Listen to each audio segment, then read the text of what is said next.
Hello, everyone. Welcome, and thank you so much for joining us today to talk about something really important, and that is suicide prevention in the construction industry. My name is Stephanie Lemick. I'm the founder and CEO of the Wounded Workforce, an organization dedicated to focusing on building trauma informed workplaces and mental health in the workplace. As we go ahead and get started today, we will have time for questions at the end. So please make sure and drop your questions into the chat whenever they might come up. Um, we also will have that Q&A time at the end of our session today. We're also participating in the National Stand Down for Suicide Prevention in the construction industry. So at the 50-minute mark, wherever that happens to be for you in this hour, we will be taking some time for a moment of silence to think about all of those who have been impacted by suicide in the industry. So we'll go ahead and jump in and get started on our conversation today.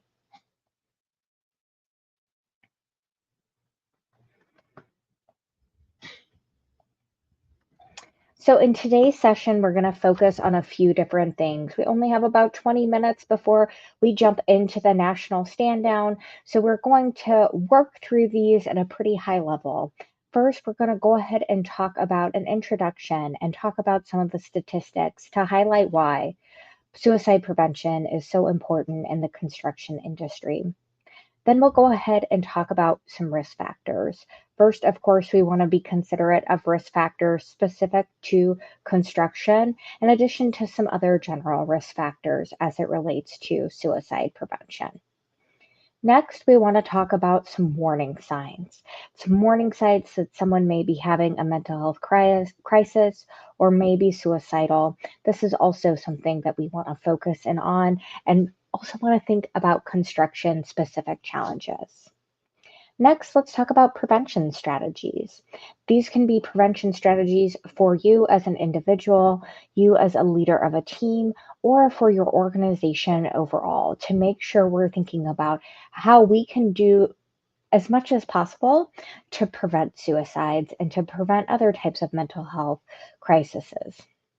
Next is a call to action, how you can take what we've talked about here today, how you can move forward and really make a difference when it comes to preventing suicide and being part of a movement to create safer workplaces.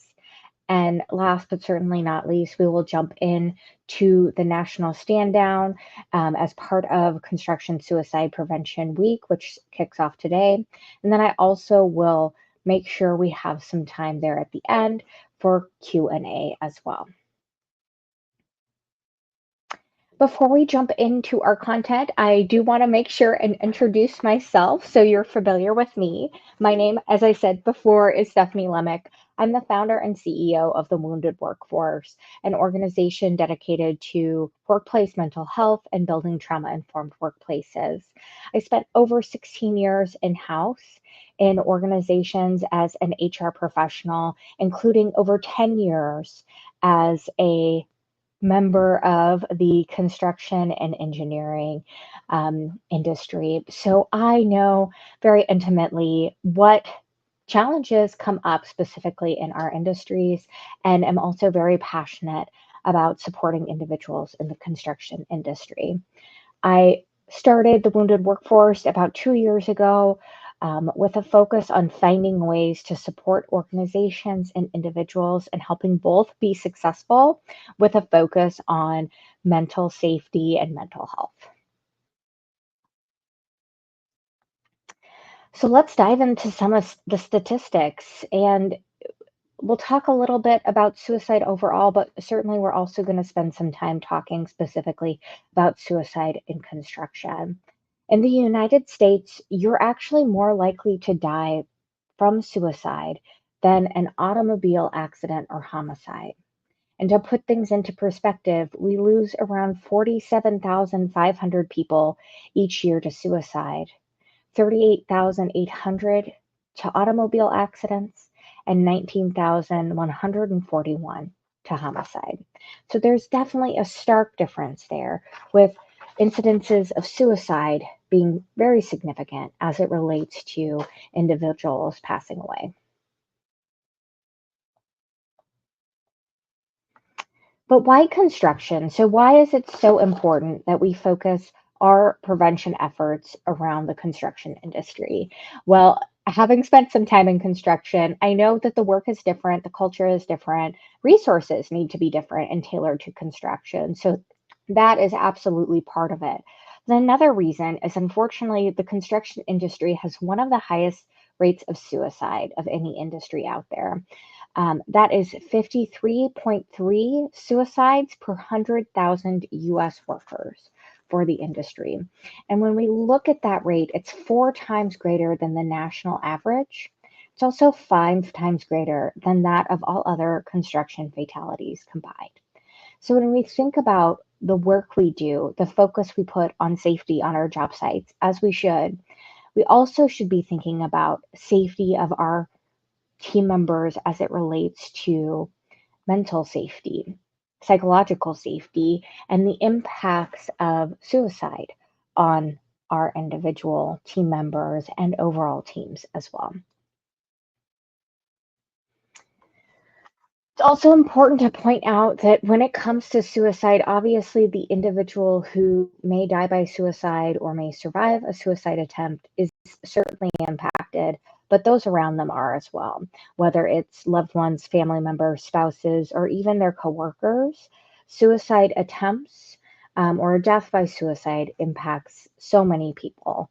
So it's important to note that as well when we look at those statistics and the scope of the impact. I also want to highlight some of the specific risk factors in construction. First and foremost, and this is something that's pretty common when we look at the construction industry, it is a high stress environment. So, workplace stress is something we definitely want to consider. Construction work is both physically and mentally demanding. It's also very much schedule and performance driven. So, that fast pace, that high requirement, both physically and mentally, can be significant, and it can be a much higher rate than some other industries. So that workplace stress can absolutely be a contributor that is unique to the industry. Another risk factor we want to consider in the industry is mental health stigma. You know, I'd be remiss to not, acknowledge there's a tough guy kind of mentality. There's a I can do it on my own, I can figure it out, I don't need help mentality that exists in construction and many other aspects of our society as well. And it can absolutely take a toll on each of us. We all have challenges we go through in our life. We all need help sometime.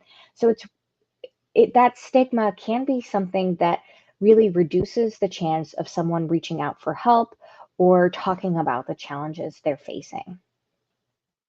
Third, and this one is really important to highlight, is instances of substance abuse. So, substance abuse is a much more prevalent in the construction industry than other industries. 14.3% of construction workers were diagnosed with a substance use disorder in the past year, and that's more than 1.5 times the average for full time workers. So, substance abuse is quite prevalent in the construction industry. Substance abuse can be alcohol abuse, it can be legal substances, it can be illegal substances, drugs. There's all types of substance abuse. It's also important to note that with the physical demands of construction and sometimes even on the job accidents, those can contribute to issues of substance abuse as well, based on prescription drugs, dealing with pain, avoidance. So, substance abuse really is something that can become a significant contributor to suicide risk. So, as you're considering suicide prevention, mental health in your workplace, certainly as you're evaluating your safety programs and supports, consider substance abuse and the many factors that go into that, including responses to workplace injuries and accidents.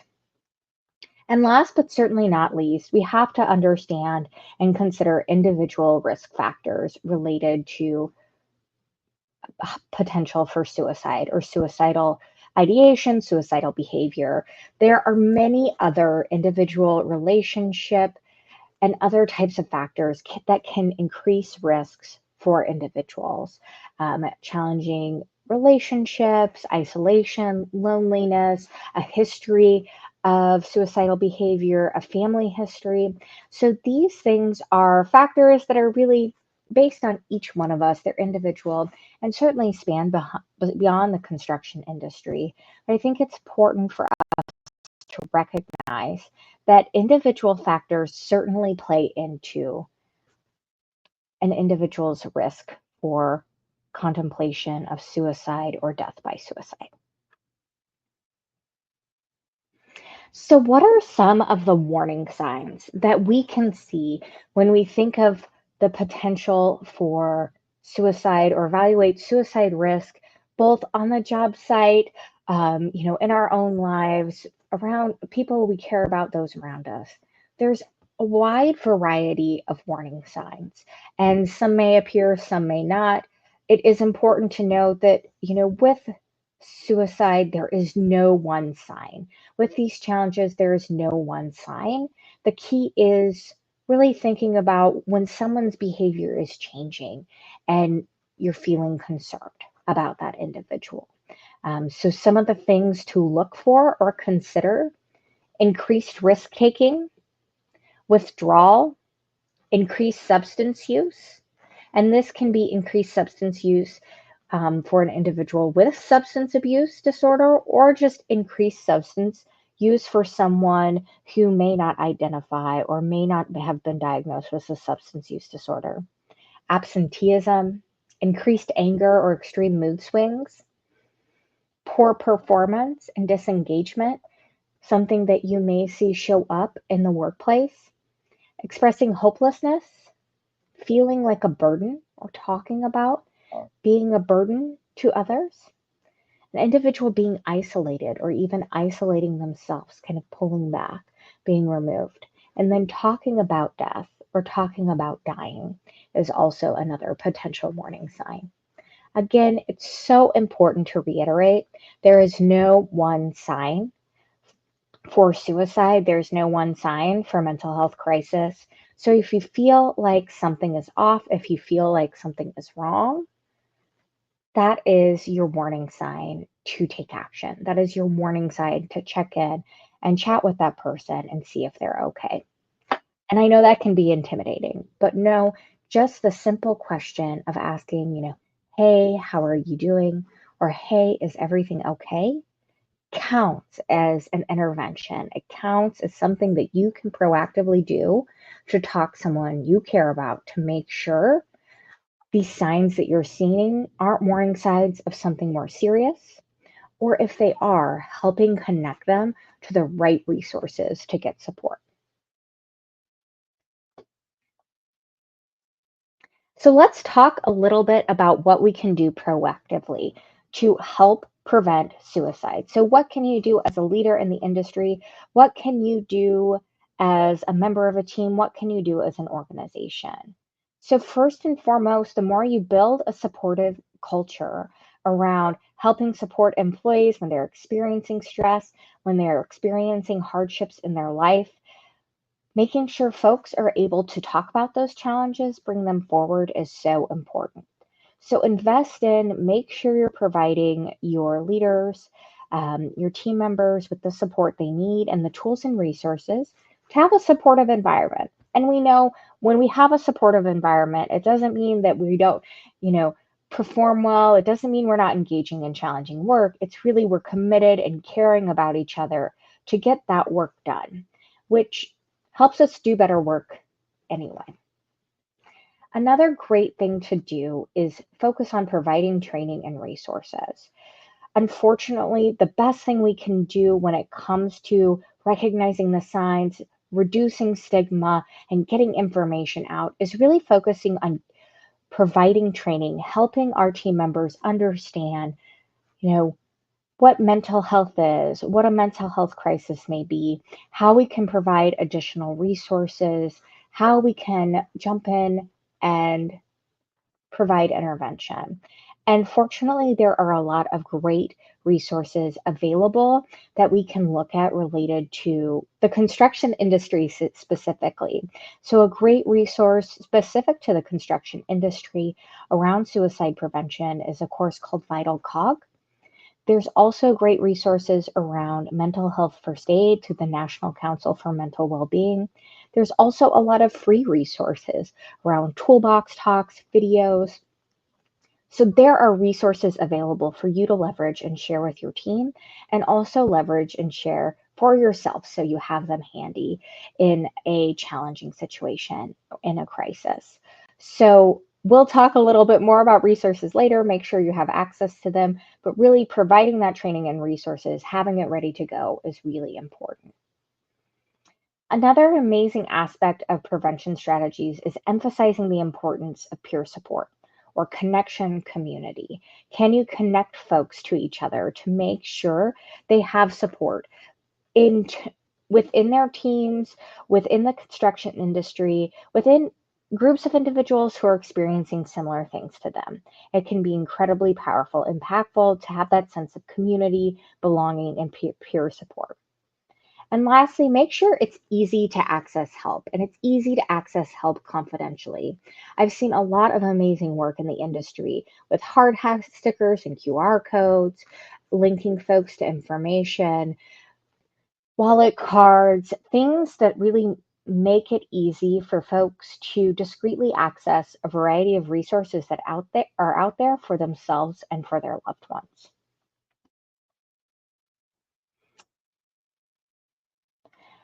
Lastly, I really want you to take action and feel empowered as we are working through preventing suicide, preventing mental health crisis in the construction industry. So, if nothing else, I'd ask you to do these four things, out on the job site, out in your world, on a regular basis. And the first thing you can do is challenge the stigma. The more we talk about mental health, the more we talk about suicide prevention, the more we normalize talking about our stress and everyday struggles, the more likely folks are going to jump in and get the help and support that they need. Leverage and share resources, whether these are your own organizational resources like your benefits or your EAP, perhaps the union has access to resources, or resources that are widely available to use nationally. Of course, there is the National 988 hotline that's accessible. There's also a lot of great resources for specific challenges, a lot of resources for the construction industry specifically as well. So have those resources handy. Use them yourself and be proactive about your mental health, and also make sure and share those with others. Next, make sure you're checking in with your teams. I said earlier, we can tell when someone's off, we can tell when something's not quite right. The more time you're spending with your teams, knowing when things are going well, and then being able to recognize the signs that maybe things aren't quite right, the better you'll be able to do to reach out, support them, offer them resources when things maybe aren't as good as we'd like them to be. And lastly, again, offer information, offer training. It can be really hard to raise our hands and say, I need help, I need support. But it can be really easy to offer information, to share more information about mental health, to share training opportunities and resources. Incorporating a monthly toolbox talk that focus on mental health is a great way to share information proactively and kind of shift that conversation so people are thinking about it and people have access to resources. And many of these things you're able to do for free or by leveraging free resources or resources you have available to you within your organization as well. One thing to make sure and keep in mind is knowing that by caring about this, by taking action, by supporting yourself and others, you are making a difference, and it is so important. We are right at that 50-minute mark, so we are going to go ahead and participate in the national stand down. Want to thank you again for taking a moment for us to come together today and acknowledge that today is the first day of Construction Suicide Prevention Week. We're taking a moment for our day to spotlight how critical it is that we take care of our mental health just as much as we do our physical health. We all face challenges, but it's crucial to remember that support is available and we're all here for each other. Unfortunately, too many of us have been personally impacted by suicide. Our industry has struggled with this, and that's why we're taking a moment to pause today. We're going to go ahead now in just a moment. We'll join workers on job sites all across the country for the first ever nationwide moment of silence in the construction industry. This moment is about honoring those we've lost and reflecting on how we can be there for our colleagues, friends, and families so that not one more life is lost to suicide. At this time, please display your memorial sign if you wish and join me in reflection.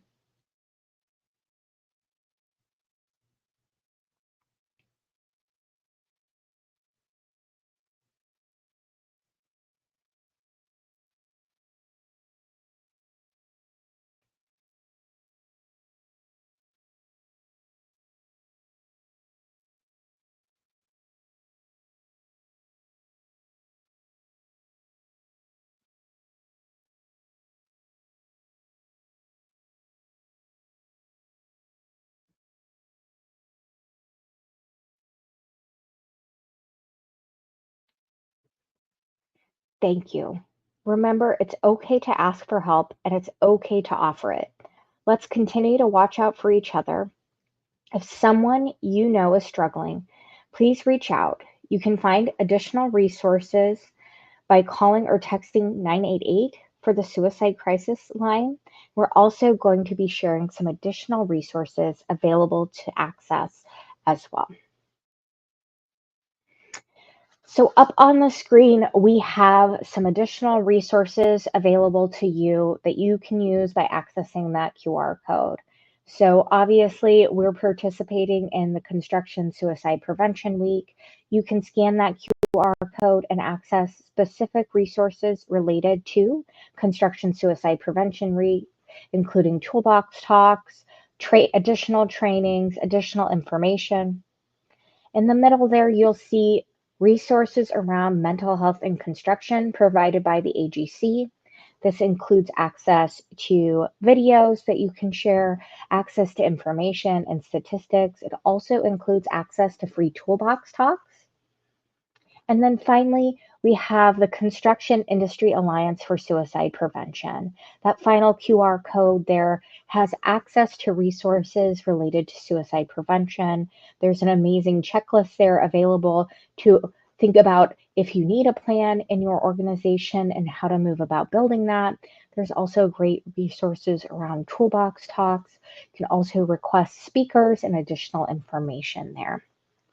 So I will go ahead and leave those resources up on the screen here for just a few more seconds so you're able to grab a screenshot, grab a picture, and access those. And also keep those bookmarked, keep those handy so you have those available, if you need them or if someone on your team, someone that you care about, could benefit from resources as well. Also, I will encourage you to talk to your leaders, talk to your HR or benefits teams to make sure you're aware of and leveraging resources that you have available to you within your organization. I also want to offer that the Wounded Workforce is very excited to be offering a new course. It is a 4-hour in person course focused on building resilience in the construction industry.